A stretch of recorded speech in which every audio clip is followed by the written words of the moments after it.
저 3교시는 좀 집중해 주셔야 돼요. 원래도 집중하셨지만. 자, 여기 현물 접대비 평가에 대한 세무조정인데요. 요거 이해하시는 게 좀 어렵습니다. 좀 약간 시험에 거의 한 문제 무조건 낸다라고 생각하시면 돼요. 자, 보시죠. 자, 우리가 일단 현물 접대비 같은 경우에는 원칙이 현물이지만 당초에 매입세 공제를 받아놓고 거래처에 공짜로 주는 거기 때문에 우리가 아까 사업상 증여와 관련된 매출세액도 우리가 접대비다라고 했죠. 그래서 여기 매출세액도 당연히 플러스가 되는데 지금은 여러분들이 매출세액은 무시하시고 일단 현물 자체에 대해서만 세법에서 얼마로 평가하는지만 보시면 돼요. 보시면 일단 결론부터 말씀드릴게요. 자, 세법은 현물 접대비를요 시가하고 장부가, 장부가는 원가라고 생각하시면 됩니다. 시가하고 원가 둘 중에 큰 것으로 평가합니다. 일단 결론부터 말씀드리면 자, 한번 사례 들어볼게요. 여기 사례. 자, 우리 회사가요 200원에 만든 제품 있죠? 200원에 만든 제품인데 지금의 시가는 500원이래요. 그걸 거래처에 현물로 접대했고요. 여기서 부가가치세는 무시하시는 거예요. 자, 그러면 세법은 이 현물 접대비를 200원으로 본다라는 거예요? 500원으로 본다라는 거예요? 그렇죠. 500원으로 본다는 얘기죠. 왜냐하면 둘 중에 큰 거니까 시가로 하겠다라는 겁니다. 자, 그럼 세법상 분계를 끊어볼게요. 그럼 일단 우리가 제품을 거래처에 줬으니까 제품이 감소해야죠. 얼마로 감소해요? 200원으로 감소해야죠. 500원이 아니라. 그래서 대변에 제품은 200원. 근데 우리가 접대비는 얼마라는 거예요? 차변에.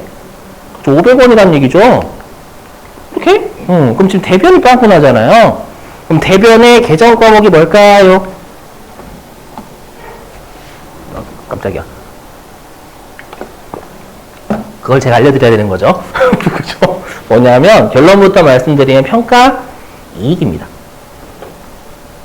여러분들이 무슨 말이지? 자, 그래서 제가 사례를 드릴게요. 사례. 자, 들어보실게요. 자, 예를 들어보면 여기 사례 좀 들어볼게요, 여러분들. 어디다, 여기다 위에다 들어볼게요. 자, 뭐냐면 내가 단기 매매 증권을요 200원에 취득했대요. 취득했대요. 그거를 이제 X1년도에 취득했으면 분계 이렇게 끊겠죠. 현금 200원 차변에 단기 매매 중 단기라고 좀 할게요. 단기 200원 이렇게 할 거 아니에요, 여러분들. 그죠? 자, 그랬다가 요 단기 매매 증권이 기말에 500원으로 평가가 된대요. 당연히 X1년도죠. 되세요? 그럼 분계 이렇게 끊잖아요. 대변에 단기 매매 증권 평가 이익 300원. 그죠? 그리고 단기 매매 증권 300원. 이렇게. 그죠? 자, 근데 자, X2년도에요. 거래처가 파산됐대요. 아, 거래처래. 거래처가 아니죠? 그렇죠? 그 회사, 그 주식회사가 파산됐답니다. 내가 다른 회사의 주식을 샀는데 그 회사가 파산된 거예요. 그러면 이제 이 500원짜리 가치는 0이 돼버린 거죠, 여러분들. 그럼 어떻게 하냐면 대변의 단기 매매 증권 500 빼고요. 차변에 우리가 이런 애들 손상이라고 했죠. 손상차손이라는 비용 500원 이렇게 적어요. 여기까지 이해되시겠어요? 자, 그럼 잘 보세요. 뭐냐면 잘 보셔야 돼. 그럼 우리가 500원으로 평가가 된다라는 이 500원이 시가잖아요, 여러분들.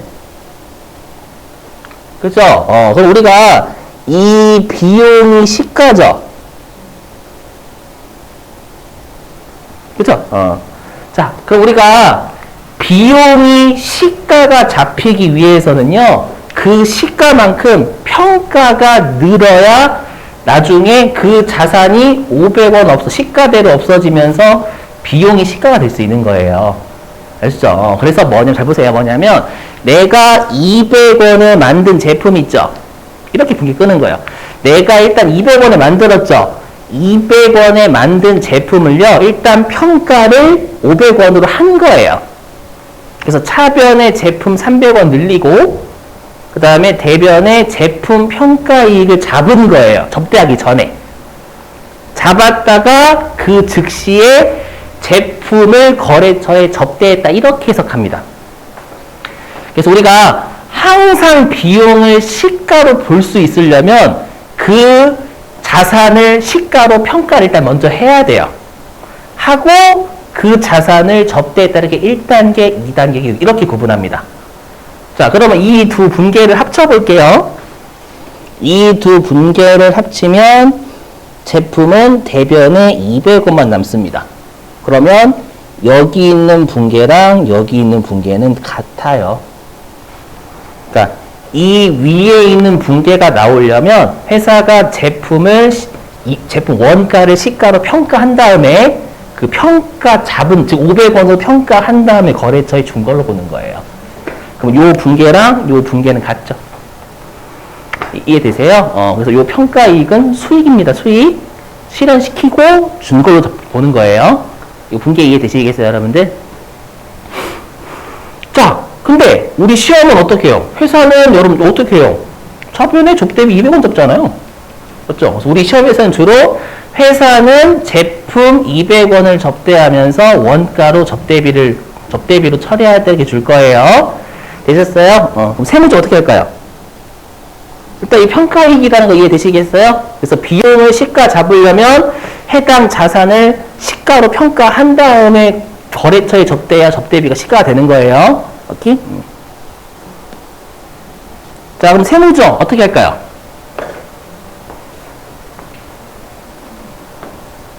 자, 세무조. 여기 열심히 해서 그래요, 진짜로. 자, 세무조. 저기요, 세무조.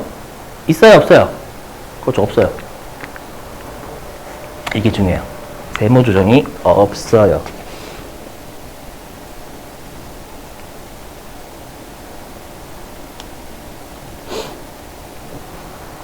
자, 제가 말씀드렸죠. 여러분들, 세무조정은 회계상 이익과 장부상 이익과 세법상 이익의 차이가 있을 때 세무정하는 거지. 장부하고 세법의 개정 과목이 다르다고 세무정하는 게 아니에요, 무조건. 맞죠? 그럼 보시면은요, 우리가 이익에 영향을 주는 게, 장부는 여기 접대비 비용 200원이죠. 그럼 장부상은 비용이 200원 커지잖아요. 커지면 장부상 이익은 200원이 줄죠. 되세요? 근데 세법은 비용이 500원 증가하지. 얘만 보면 500원 증가하지만 이 평가이익도 우리가 해당 자산을 이 수익으로 인식한 다음에 거래처에 준 걸로 해석한다면서요. 그럼 얘만큼은 여러분 우리가 수익이 또 300원 느는 거예요.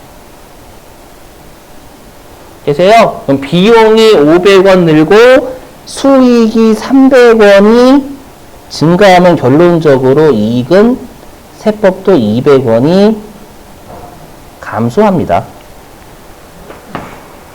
이해되시겠어요? 그럼 여기 세법상 이익과 장부상 이익의 차이는 없어요. 없기 때문에 세무조정이 없습니다. 그래서 우리가 현물 접대비는요, 회사가 원가로 처리해도 절대 세무조정이 없는 게 그 차이, 접대비의 차이만큼 평가이익이라는 수익이 세법에 더 있어요. 알죠? 그래서 세무조정이 절대 없다라는 거 외워주셔야 돼요. 물론 제가 그 풀이 과정에 다 설명을 해놨습니다. 아셨죠? 일단은 자, 근데 중요한 게 있습니다. 자, 들어보실게요. 우리가 나중에 이제 접대비의 세무조정할 때는 회사가 처리한 접대비 200원을 불러올 겁니다. 컴퓨터가. 근데 세법은 접대비를 200원이 아니라 500원으로 바라보잖아요. 맞죠? 그럼 우리가 접대비 한도 있죠? 우리가 한도라는 건 세법상 비용의 한도죠. 그럼 세법상 비용의 한도하고 비교해야 될 건 회사의 계상액이 아닙니다. 세법상 금액과 세법상 한도를 비교해요. 자, 무슨 말이냐면, 자, 들어보실게요. 이건 연예인 해석해볼게요. 뭐냐면, 자, 우리가 이제 만약에 법에서요, 알코올 농도가 만약에 0.1%면 면허 취소다라고 해볼게요. 예를 들어가지고, 알죠? 법에서 알코올 농도가 0.1%면 면허 취소다라고 가정해 보겠습니다. 근데 이번에 그 술 드시고 운전하신 분이요, 그 경찰한테 걸려가지고 후호 부세요라고 했더니 그 사람이 뭐라고 주장하냐면, 저 알코올 농도 0.03%입니다. 그러면 경찰관이, 그런가요? 그러면 저희는 0.1%가 면허 취소인데 본인이 0.03%라고 하시니까 음주에 면허 취소는 아닙니다. 안녕히 가세요. 이래요? 아니죠. 뭐예요? 0.1% 세법상 한도예요. 맞죠? 그러면 그 사람이 0.03%라고 주장하는 건 장부에서 외운 거죠. 걔랑 비교하는 게 아니라 실제 후 부세요라고 해가지고 후 불었더니 0.7, 만약에 4야. 0.4%래요. 맞죠? 0.4%니까 세법상 한도는 0.1%인데 실제로 세법에서 측정해보니까 0.4%인 거예요. 그럼 면허 취소죠. 이해되셨어요? 그래서 항상 우리가 세법상 비용의 한도하고 비교해야 될 건 회사가 적은 게 아니라 세법에서 바라보는 접대비하고 비교하는 거예요. 무슨 말인지 이해되셨어요? 그래서 정말 조심하실 게 뭐냐면 세법상 한도하고 비교해야 될 회사 계상액은 200원이 아니라 500원인데 컴퓨터가 200원을 불러올 거란 말이에요. 그럼 여러분이 나중에 접대비를 500원으로 바꾸셔야 된다는 게 핵심이에요. 오케이? 어떤 느낌인지 이해되세요? 앞으로 이게 너무 중요해. 항상 세법상 한도하고 비교해야 될 금액은 세법상 금액이에요. 장부에서 쓴 게 아니라. 아셨죠? 근데 여기에 갑자기 뜬금없이 처음 보시는 용어 있죠. 한도 시부인. 이게 뭐냐면은요. 듣고 버리셔도 돼요. 어차피 나중에 감가상각비에서 또 설명해요. 한도까지는 시인 인정하겠다 그 뜻이에요. 시인. 시부인은 시인과 부인이 결합된 거예요. 그래서 한도까지는 시인 인정. 한도를 초과하는 건 부인. 그럼 우리가 한도 시부인이다라고 해요. 무슨 말인지 이해되세요? 그래서 한도까지는 인정하겠고 한도 넘어서 부인하겠다 그 뜻이에요. 그냥. 아시죠? 그래서 여러분들 조심하실 게 세법상 한도하고 비교해야 될 회사 계상액은 회사가 기록한 금액이 아니라 세법에서 바라보는 금액하고 비교합니다. 이거 정말 조심하셔야 돼요. 그 운전면허 생각하시면 딱 좋아요, 여러분들. 항상 법하고 법에서 비교할 금액은 법에서 보는 금액하고 비교하는 거죠. 너희들이 아무리 주장해도 그거 소용없다. 맞죠? 우리가 판단할 거다, 이렇게. 거기서 다 그렇게 하잖아요, 여러분들. 자, 됐고요. 자, 이제는 뭐까지 할 거냐면 이제 부가가치세까지 해볼게요. 왜냐하면 당초에 매입세 공제 20원 받았겠죠. 그래놓고 시가의 거래처에 접대하면 500원의 거래처에 판 것으로 봐서 50원까지 여러분 내 돈으로 내잖아요. 맞죠? 그래서 이제는 여기. 이거 하기 전에 그러면 우리가 여러분들이 어차피 세무조정은 없어요. 그럼 세무조정 없으니까 어차피 회사한테 손해가 아니잖아요. 근데 이거는 손해입니다. 회사를 제재하기 위해서 현물 접대비는 시가하고 원가 둘 중에 큰 것으로 때려요. 자, 왜 그런지 보실게요. 물론 이 이유는 솔직히 모르셔도 되긴 해요, 여러분들. 보시면. 자, 장부는 비용 200원 적었죠. 근데 세법은 비용 500원, 수익 300원 이렇게 보잖아요. 그래서 요 둘의 이익의 차이는 없죠. 이익의 차이는 없으니까 세무조정이 없었던 거잖아요, 여러분들. 맞죠? 자, 근데 보세요. 자, 여기에 파란색은 뭐냐면 회사가 접대비 200원 처리한 거죠. 여기 있는 200원. 있는 200원은 회사의 접대비.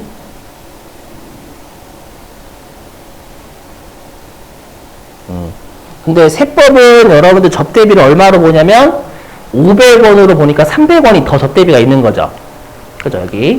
그래서 여기 빨간색은 우리가 세법입니다. 그래서 세법은 접대비가 300원 더 있죠. 더 있는데 반대로 수익도 300원 더 있다라고 했었죠, 여러분들. 이해되세요? 여기 이 접대비 300원 차이만큼 평가액 300원의 차이도 있는 거잖아요. 그죠? 근데 여러분들 우리가 이 수익은 한도가 있을까요, 없을까요? 수익은 절대 한도 없어요, 여러분들. 세법에서 벌었어? 이거 세금 내야지. 한도 없어요. 하지만 접대비는 한도가 있다라는 게 중요해요. 그래서 만약에 예를 들어 볼게요. 예를 들면 접대비의 한도가 300원이래. 접대비의 한도가 300원이면 손금 불산이 200원 되죠. 왜냐하면 접대비의 한도가 300원인데 세법에서는 접대비 500원을 보잖아요. 그럼 손금 불산이 200원 나와가지고 세금이 200원 늘죠.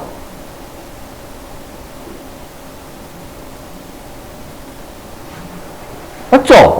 근데 이 수익으로 보는 것만큼은 한도가 없어요. 맞죠? 없으니까 우리가 접대비라는 건 한도라는 게 있기 때문에 세무 조정은 없지만 나중에 한도 계산할 때는 요 세법에서 바라보는 금액보다 한도가 낮잖아요. 그럼 그것만큼 손금 부인돼 버려요. 이해되세요? 그래서 우리가 왜 세법에서는 현물 접대비를 원가고 시가 둘 중에 큰 것으로 하냐면 접대비의 한도를 초과하는 건 손금으로 부인되거든요. 근데 평가이익은 전부 다 과세가 돼버려요. 입금은 한도가 없으니까. 어떤 느낌인지는 이해되세요? 그래서 세무조정이 없지만 회사한테는 제재가 될 수 있다라는 거예요. 그게 이거 솔직히 모르셔도 돼요, 여러분들. 시험 안 나와요. 넘어가고요. 자, 그러면 이제 현물 접대비까지 해볼게요. 그리고 요거 중요해요. 요거. 자, 암기. 자, 그래서 아까 했지만 장부에서 둘 중에 적은 금액으로 비용 계상하더라도 세무조정 없는 거예요. 아셨죠? 그 비용이 적은 것만큼 세법은 수익이 더 있는 거예요. 수익도 더 있고 그 차이만큼 비용도 더 있고.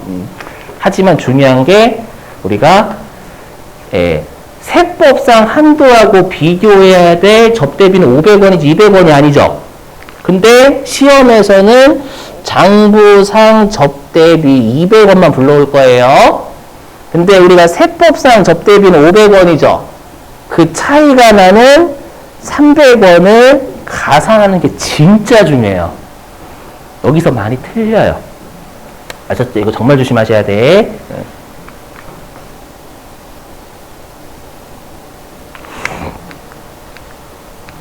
자, 이제는 여러분들 뭐까지 할 거냐면 이제 부가가치세까지 해볼게요. 자, 시가 500원을 거래처에 줬으면 이 매출세액 50원 발생하죠. 그리고 이 매출세액은 상대방한테 걷어서 못 내니까 나의 비용으로 처리할 거예요. 50원. 그죠? 여기까지는 되시겠어요? 대변의 부가세 예수금, 차변의 접대비. 되셨죠? 자, 근데 우리가 접대비하고 좀 기부금하고 여러분들이 비교하셔야 될 게 뭐냐면 들어보실게요. 여러분들 우리가 나중에 배우시는 기부금 동네 있잖아요. 그 기부금 동네는 기부금의 내역을 건 바이 건으로 다 줘요. 왜냐하면 현실에서 기부를 회사가 많이 안 하거든요. 근데 여러분들 우리가 접대비는 접대비의 내역을 건 바이 건으로 다 줄 수 있을까요? 못 줘요. 왜냐하면 1년에 접대 엄청나게 하거든요. 맞죠? 그래서 그냥 시험에서는 어떻게 해주냐면 1년치 접대비를 그냥 한꺼번에 던져줘 버려요. 맞죠? 그래서 어떻게 해주냐면 이렇게 줘요. 손익계산서상 접대비가 1,000원이 있다 이렇게 주는 거예요. 그렇죠? 그러니까 요 장부상 접대비 250원 뺀 나머지 접대비 750원도 같이 있는 거예요. 이렇게 한 방에 적는 거예요. 이해되시겠어요? 자, 그럼 우리가 세법상 한도하고 비교해야 될 회사의 접대비는 1,000원이에요? 아니죠.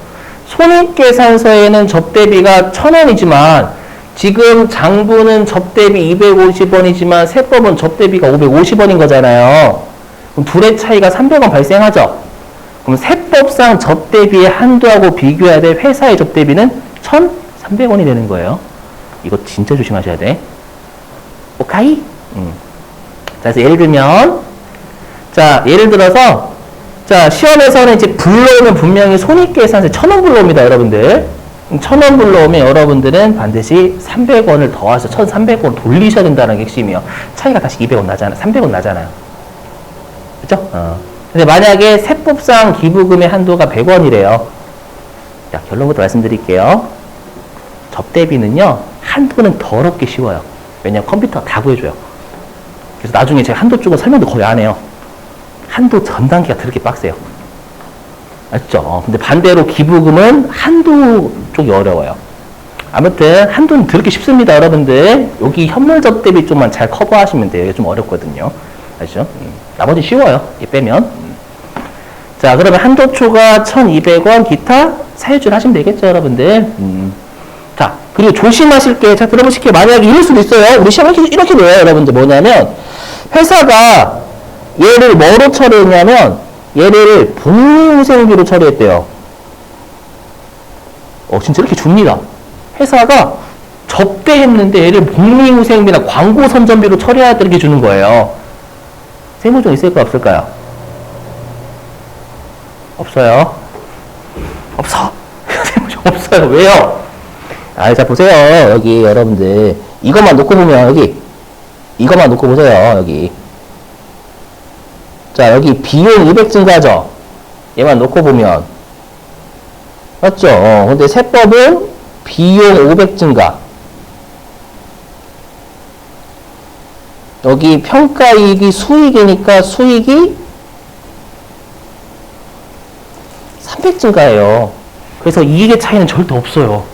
그래서 회사가 만약에 접대비를 해야 되는데 복리후생비 했다. 어차피 둘 다 비용이니까 이익은 똑같단 말이에요. 맞죠? 그래서 자꾸 여러분들 고통스러운 거 알아요. 저도 좀 고통스럽거든, 많이.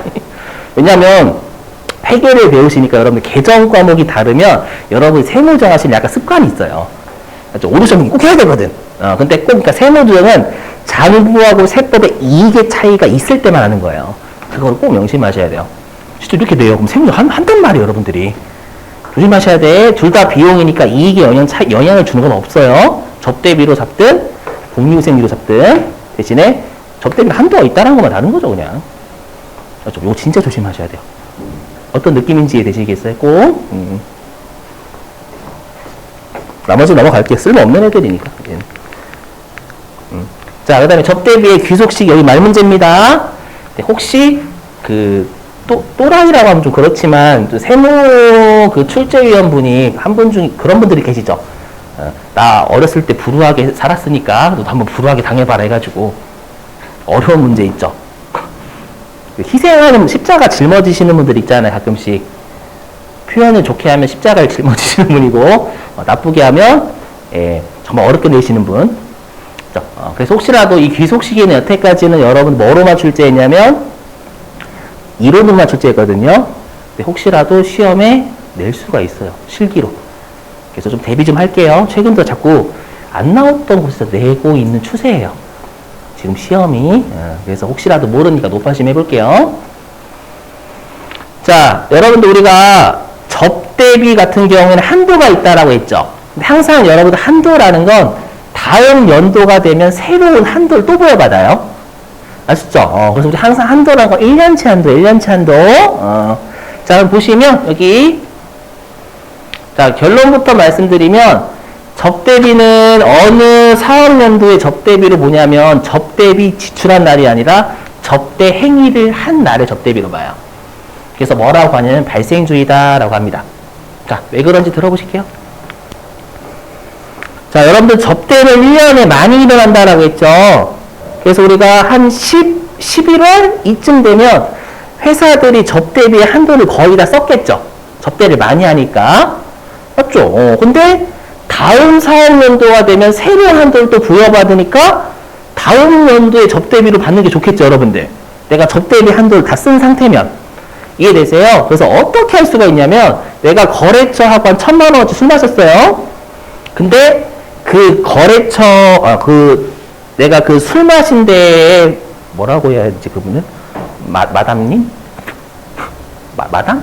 마담이 맞는 편인가요? 마담한테 가가지고 야 내가 접대비를 내년도로 받아야 되니까 오늘은 외상으로 좀 할게. 이렇게 장난칠 수 있잖아요, 여러분들.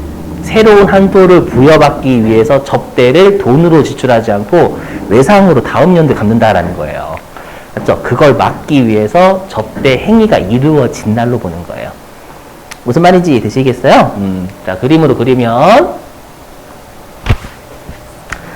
자, X1년도에 접대를 했고요, 실제로. 근데 새로운 한도를 부여받기 위해서 X2년도에 그러니까 접대는 했지만 외상을 했고요. X2년도에 그 외상 접대비를 갚은 거예요. 이해되셨어요? 그럼 질문 어느 년도에 접대비를 본다라는 거예요. 그렇죠? X1년도 접대 행위가 발생한 날. 그죠? 자, 그럼 이제 분계를 끊어보면 자, 장부는 지급하는 연도에 접대비를 처리하려고 하겠죠. 그래서 장부에서는 분계를 안 끊었대요. 됐죠? 하지만 세법은 X1년도에 접대비로 보는 거잖아요. 그럼 세법상 분계는 차변의 접대비, 대변의 미지급금 또는 미지급 비용. 그렇죠? 미지급금이나 미지급 비용 한 끗 차이잖아요, 여러분들. 맞죠? 아직 지급하진 않았지만 접대비라는 비용이 발생했으니까 미지급금 또는 미지급 비용이 되겠죠, 여러분들. 그럼 세무중 어떻게 돼요? 자, 장부는 비용 빵. 근데 세법은 비용 100. 세법상 비용이 증가해야죠, 여러분들. 그럼 세법상 비용 송금에 넣어야 되니까 송금 산입. 그리고 부채의 차이니까 마이너스 6고. 맞죠? 왜냐하면 자, 장부는 부채가 0이죠. 근데 세법은 부채가 100이란 말이에요. 그럼 세법의 부채가 증가하면 자본이 감소하죠. 그럼 세법상 자본이 감소하니까 마이너스 6이잖아요. 맞죠? 그럼 이렇게 줄 수도 있겠죠. 들어보시면 만약에 이렇게 주는 거 시험에서 만약에 시험에서요 어떻게 주냐면 손익계산서상 접대비는 1,200원이다. 이렇게 하면 여러분들 얼마로 바꾸셔야 돼요? 세법상 한도하고 비교해야 될 회사의 접대비는 1,200원이 아니라 1,300원이어야 되는 거예요. 1,200원은 회사가 장부에 접대비 100원 처리 안 한 걸 여러분들 우리가 회계 처리한 거잖아요. 하지만 세법은 접대비가 100원 더 있단 말이에요. 그럼 여러분들이 1,200원이 아니라 1,300원 돌리셔야 돼요. 세법상 한도랑 비교할 때. 무슨 말인지 이해되세요? 많이 어려워요. 저도 처음에 많이 어려웠거든요. 이거.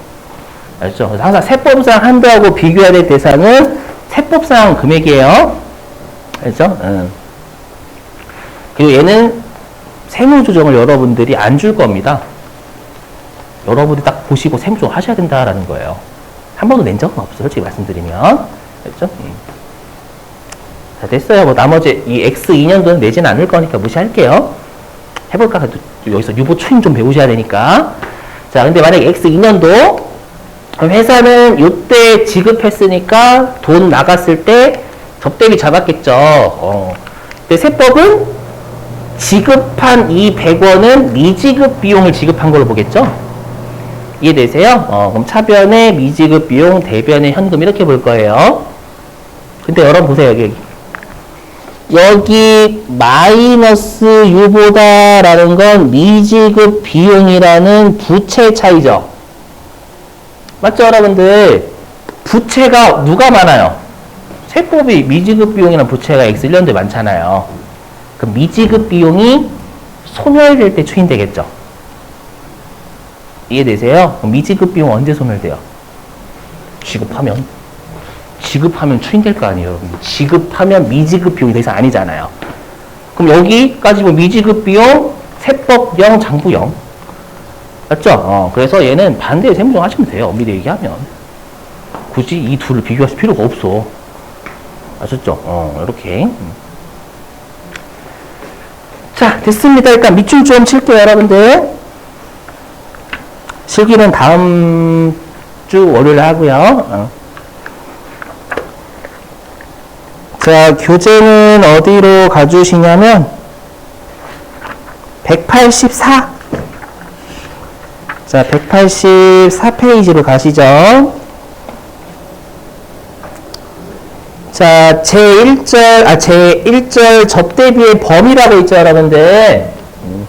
자, 거기에서 1번 접대비의 개념이라고 있을 거예요. 자, 세 번째 줄에 굵은색 글씨 밑줄입니다.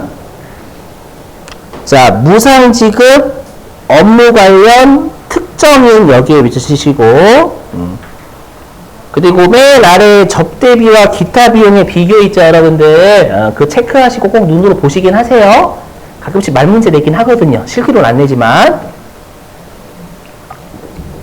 자, 그 다음에 185페이지. 자, 맨 위에 2번 접대비의 범위 별표입니다. 자, 185페이지 맨 위에 2번. 자, 접대비의 범위에 별표 치시고요. 자, 동그라미 1번. 자, 제목의 밑줄이요. 사용인이 조직한 단체에 지출한 복리시설비. 그럼 동그라미 1번 첫 번째 짝대기에 자, 거기 법인인 경우 밑주시고 법인인 경우. 자, 사용인이 조직한 단체가 법인이다라는 거예요. 그럼 오른쪽에 접대비 밑주시고. 아까 접대비로 본다고 했죠? 그 다음에 동그라미 1번의 두 번째 짝대기. 자, 법인이 아닌 경우 밑줄 치시고. 그리고 오른쪽에 법인의 격리의 일부 복리후생비로 본다 밑줄 치시고요. 자, 그 다음에 동그라미 2번은 전부 다 밑줄입니다. 자, 사업상 증여에 따른 부가가치세 매출세액과 접대 관련 불공제 매입세액은 접대비로 본다. 아셨죠? 이거 중요하니까 꼭 외워주시고. 자, 그 다음에 동그라미 3번. 자, 두 줄 밑줄. 자, 약정에 따라, 거기 약정에 따라에다가 정당한 사유 X라고 적어서 약정에 따라에다가 정당한 사유 X. 정당한 사유가 없어요. 약정이다라는 건 불가피한 사유가 아니다는 얘기죠, 여러분들. 자, 밑줄. 자, 약정에 따라 채권의 전부 또는 일부를 포기한 경우래요. 포기한 경우에는 이를 대손금으로 안 봐요. 정당한 사유가 없으니까 대손금으로 보지 않고 기부금 또는 접대비로 본다 밑주시고. 그럼 여러분들은 거기 아래에 있는 채권 포기 체크하시고 한번 눈을 훑어보세요. 아까 설명드린 거 표에 다 있으니까. 자, 그 다음에 동그라미 4번. 자, 접대비를 보지 않는 금액. 자, 기업 밑줄 전부 다 주주, 임직원이 부담해야 할 접대비. 이거를 회사가 접대비로 처리했다는 얘기죠, 여러분들. 그럼 오른쪽에 송금불산입 사유출에 밑줄 치시고, 주주면 배당. 네, 뭐 임직원이면 상여라고 하시면 되겠죠, 여러분들. 됐고요. 나머지는 무시하셔도 돼요, 여러분들. 자, 그 다음에 186페이지. 자, 186페이지 제2절 접대비의 세무조정 순서 별표 치시고. 186페이지 맨 위에 제2절 접대비의 세무조정 순서 별표 치시고. 자, 거기 로마자 1번 직부인 접대비 보이세요? 우리가 직부인은 뭐냐면 한도 계산하기 전에 직접 부인하겠다를 직부인다라고 불러요. 그러니까 우리가 한도 있는 비용을 한도 전 단계하고 한도하고 나누거든요. 자, 거기에 세무조정 순서의 1번 개인 사용 경비 보이세요? 밑줄 개인 사용 경비 밑주시고. 그러니까 이거 아까 했던 임직원의 접대비를 회사가 비용 처리한 거예요. 접대비로. 오른쪽에 사유유출 밑줄 치시고. 자, 그 다음에 2번 증빙 불비 접대비 있죠? 증빙 불비 접대비 밑줄 치시고. 불비가 뭐냐면 불자가 아니 불자고요. 비자가 비치하다. 우리 장부를 비치하다 이런 표현 쓰죠, 여러분들. 그러니까 장부를 비치하지 않은 접대비 그 뜻이 돼요. 그러니까 증빙이 없다 그 뜻이에요. 아셨죠? 증빙이 아예 없는 접대비 그 뜻입니다. 오른쪽에 얘는 대표자 상여라고 했었죠, 여러분들. 그래서 오른쪽에 대표자 상여 밑줄 치시고. 자, 그 다음에 3번. 자, 밑줄이요. 건당 3만원 초과 적격 증빙 미수치분 일반 영수증. 일반 영수증이 적격 증명 아닌 거죠? 그때 오른쪽에 기타 세출이에요. 미치시고. 자, 그 다음에 이제 아래 혹시 주석 1번 보이시나요? 자, 주석 1번 일단 첫 번째 줄 전부 다 밑줄. 건당 3만원. 경조사비는 20만원입니다. 초과 적격 증빙 미수치 접대비 미적 치시고. 자, 그럼 기억에 적격 증빙 있죠? 자, 적격 증빙 밑줄 치시고요. 자, 네 가지입니다. 네 가지 밑줄. 세금 계산서, 신용카드 영수증, 현금 영수증. 신용카드 영수증은 여러분들 그거예요. 신용카드 전표. 됐고요. 자, 근데 여러분들 보시면 어디 있냐면은 그 아래 표 보이세요? 제3절 위에 표 보이시나요? 거기에서 혹시 개인 임직원 신용카드 보이세요? 제목의 밑줄. 개인 임직원 신용카드 밑줄 치시고 거기다 좀 적어주세요. 거기다가 접대비에서는 영수증으로 취급. 접대비에서는 영수증으로 취급. 맞죠? 접대비 쪽만 영수증으로 봐요. 나머지 동네는 개인 신용카드 인정해요. 아셨죠, 여러분들? 좀 외워주시고.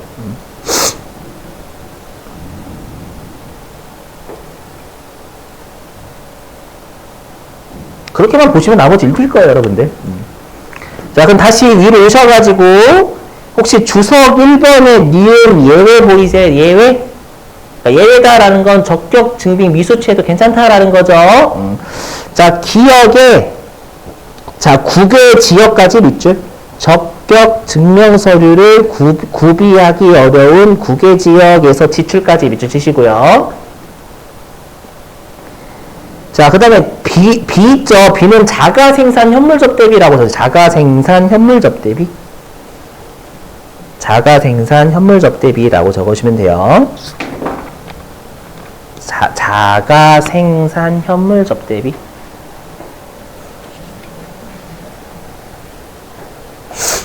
자, 그 다음에 C 밑줄입니다. 전부 다.